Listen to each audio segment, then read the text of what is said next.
Sud Radio, 10h midi, Valérie Expert. De retour avec vous sur Sud Radio, on parle médias entre 10h et 11h. Alors les sujets se suivent et ne se ressemblent pas. On va passer à une nouvelle émission sur W9 qui sera diffusée samedi à 18h10. Extrême Tattoo, oseront-ils se faire tatouer à l'aveugle? On a avec nous un tatoueur, le tatoueur de l'émission, Louis Lacour. Bonjour. Bonjour Valérie. Merci d'être avec nous. Alors avec moi j'avoue que l'émission m'a scotché ce matin parce on l'a eu évidemment, on a eu un lien pour la regarder. Ce matin je suis venue, je l'ai fait voir à tout le monde dans le bureau parce que c'est assez hallucinant. Donc le principe, on arrive avec un copain, des enfants, ce qui est le cas, qui vont imaginer un tatouage. Alors ça peut être un tatouage sympathique comme un petit peu moins sympathique. Donc on ne va pas tout dévoiler dans l'émission. Non. Ça va crescendo. Oui, ça va crescendo, donc c'est assez bien fait. Et il faut le dire, les derniers tatouages sont assez effarants. Oui. Donc, déjà, racontez-nous un petit peu l'aventure de cette émission. Eh bien, c'est une super aventure remplie d'émotions, de très belles rencontres.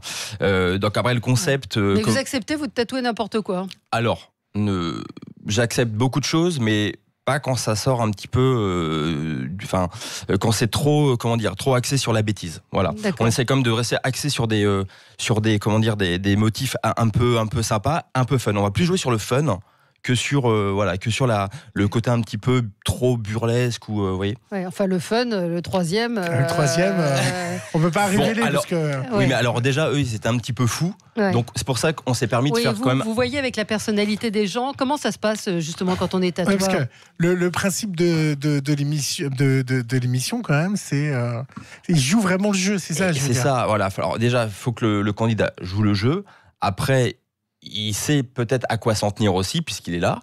Mais des fois, il regrette, des fois, il ne regrette pas. C'est un petit peu aussi le but, le but des conclusions de chaque épisode.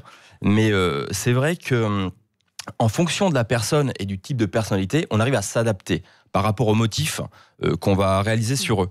Si on voit quelqu'un qui est un petit peu bien classe, bien propre sur lui, c'est sûr qu'on va pas commencer à lui faire des trucs un peu trash. Par contre, si effectivement, comme on ne peut pas dévoiler, mais le troisième cas que vous avez pu voir en extrait, quand on voit ces trois personnes arriver... Vous savez qu'il est dans un délire et qu'il est capable d'assumer le délire. Ouais, et encore, je ne dirais rien, mais j'ai refusé de... Si vous pouvez le dire, ce que vous avez refusé de lui faire un soutien-gorge. J'ai refusé de lui tatouer un soutien-gorge en dentelle. Voilà, on peut le dire.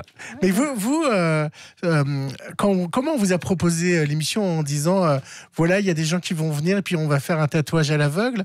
Vous avez dû être surpris quand même. Alors, c'est simple. On m'a proposé le concept par rapport au fait que j'avais fait une petite vidéo avec Julien Lepers il y a à peu près 2 ans.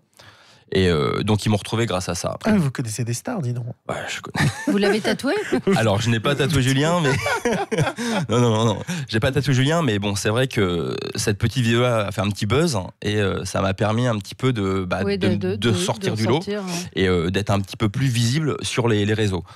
Du coup, ils m'ont trouvé grâce à ça. Ils m'ont proposé ce concept d'émission. Au début, j'étais un petit peu réticent. Bon, je me disais comment notre image va ressortir de là. Et puis finalement, non, j'étais très emballé. Ils ont réussi à être très convaincants. Comment on devient? Qui vous tatoue d'ailleurs? Vous êtes tatoué partout? Alors oui, non, tatouez pas tout seul. Non, je laisse ça à quelqu'un d'autre. Moi, je me concentre sur la douleur quand je me fais tatouer. C'est mieux. Non, c'est un tatoueur. À la base, je suis de Tours, et c'est un tatoueur de Tours qui a réalisé tous mes tatouages. Enfin, tous mes tatouages. Tous vos tatouages. Comment on devient tatoueur? Vous vouliez être tatoueur petit? Alors, déjà, je baigne dans le milieu artistique depuis tout petit. À la base, je suis musicien. Voilà, donc j'ai fait beaucoup de concerts, tout ça. Et en fait, on devient tatoueur un petit peu par la force des choses, c'est-à-dire que c'est une rencontre la plupart du temps avec justement un tatoueur qui après voit en vous une certaine capacité peut-être à devenir tatoueur. Et ça s'est tout simplement profilé comme ça. Et puis maintenant en France, il faut dire que c'est très régulé, que vous passez un diplôme, que vous devez apprendre l'hygiène, que vous avez des règles, la profession, et c'est très organisé. Voilà, et c'est pas plus mal, parce que ça permet un petit peu de restructurer le milieu. Depuis 2009, il y a une formation hygiène, salubrité, donc qui est obligatoire pour perceurs et tatoueurs. Et je trouve ça très bien. Et voilà. Alors vous avez vu, Valérie, il y a un moment quand même incroyable dans l'émission où ce sont des enfants qui apportent des dessins et qui font des dessins. C'est donc un dessin d'enfant qui... Voilà, vous arrivez à reproduire le coup de crayon de l'enfant. Alors, C'est incroyable quand même. c'est assez simple dans le sens où voilà, on a le dessin des petites là, et effectivement, nous, notre travail, on a ce qu'on appelle un carbone, un stencil. On reproduit en fait vraiment avec un stylos comme à l'époque où on faisait voilà. La feuille de carbone imprime sur le papier, voilà. Donc on a juste à suivre exactement comme un décalco en fait. Voilà, exactement, c'est tout à fait ça. Mais en fait. Dans l'émission, les mères seront contentes, mais c'est quand même très moche comme tatouage. Je sais pas si je vais pas employer le terme. Enfin, moi, je veux pas que ça sorte de ma bouche, que ce soit moche. On va dire que c'est un petit peu particulier et c'est conceptuel. Après, voilà, chacun. Mais dans la démarche, c'est vrai que c'est quand même quelque chose assez tendre et mignon. Oui. Voilà. Ouais. Après, d'un point de vue graphique et artistique, c'est sûr qu'on est loin de la technique de certains tatoueurs en France. Le tatouage le plus dingue qu'on vous ait demandé, à vous, hors de cette émission. Le plus dingue. Ouais. Alors, c'est pas le plus gros déjà. Non. Je sais pas si je peux le dire. Oui, si, de radio, bon. Parlons vrai. Parlons vrai alors. J'ai tatoué un lettrage avec une petite fleur de lys sur le pubis d'une femme, une très belle femme à l'époque, qui était... Pourquoi à l'époque À l'époque, non, mais ça fait longtemps que j'ai pas revu, donc et on a tatoué, donc le lettrage était catin. Voilà, je lui ai tatoué. Ah bon oui, voilà. Donc parlons vrai. Mais elle a dû souffrir. Alors pas spécialement. C'était un tout petit tatouage, donc ça n'a pas duré très longtemps. Après, je pense que la souffrance devait être plutôt quelque chose d'agréable, mais il y a des choses. Ah oui, carrément. Oh là là. Oui, pour cibler un petit peu le. Il faut que vous veniez voir Brigitte Lay sur ce radio les après-midi. Avec plaisir, quand vous voulez. Mais est-ce que vous avez des tatouages que vous refusez ? Moi, j'avais lu un article où il y avait une recrudescence de demandes de croix gammées, de signes différentes. Est-ce que ça, c'est des choses que vous refusez ou vous acceptez si moi, je vous demande une croix gammée dans le dos, vous refusez ou vous acceptez ? Alors, clairement, je vais très mal vous accueillir, déjà, d'un point de vue historique, parce que moi, je suis quand même très, très penché sur l'histoire. Plus l'histoire de France, mais... Il y a trop de connotations, racistes ou antisémites. Donc moi, pas clairement. C'est déjà arrivé ou pas ? Alors dans mon salon, non. Dans mon salon, non. Et je pense que, et heureusement, parce que les générations évoluent et les mœurs aussi. Et du coup, ça serait quand même triste qu'il y ait encore des gens qui rentrent dans un salon de tatouage et qui demandent ce genre de. Ça arrive souvent qu'il y a des demandes. Il y a eu un article du Nouvel Obs là-dessus. Comment vous expliquez cette vogue du tatou ? Il y a plus, quand on va sur les plages, il y a pratiquement plus personne qui n'est pas tatoué, quel que soit l'âge. Et c'est un phénomène assez récent. Qu'est-ce que ça représente ? Parce que pour une génération comme la mienne, je ne suis pas tellement pliée que vous, mais pour des parents, ça peut être une souffrance de voir leurs enfants se faire tatouer. On ne comprend pas le tatouage. Alors, c'est... comment dire, le tatouage, il y a plusieurs manières de voir ça. Ça peut être soit un point de vue artistique, où, je sais pas, on aime un petit peu une œuvre, je sais pas, de Michel-Ange. Voilà, le mec qui est fan de Michel-Ange, il va se reproduire Michel-Ange parce que c'est un amour, cette toile lui parle énormément. D'autres, c'est plus pour appartenir à une communauté, une appartenance ou peut-être une certaine forme de maturité. Oui, mais ce que veut dire Valérie, c'est qu'à un moment, le tatouage, c'était pour les bad boys, c'était les mauvais garçons qui se tatouaient, y compris au Japon ou en Russie. On tatouait ses crimes sur son bras pour indiquer les méfaits qu'on avait faits. Donc comment ça a basculé de quelque chose qui était pour les bad boys à quelque chose où c'est devenu presque un bijou pour les garçons et pour les filles aussi?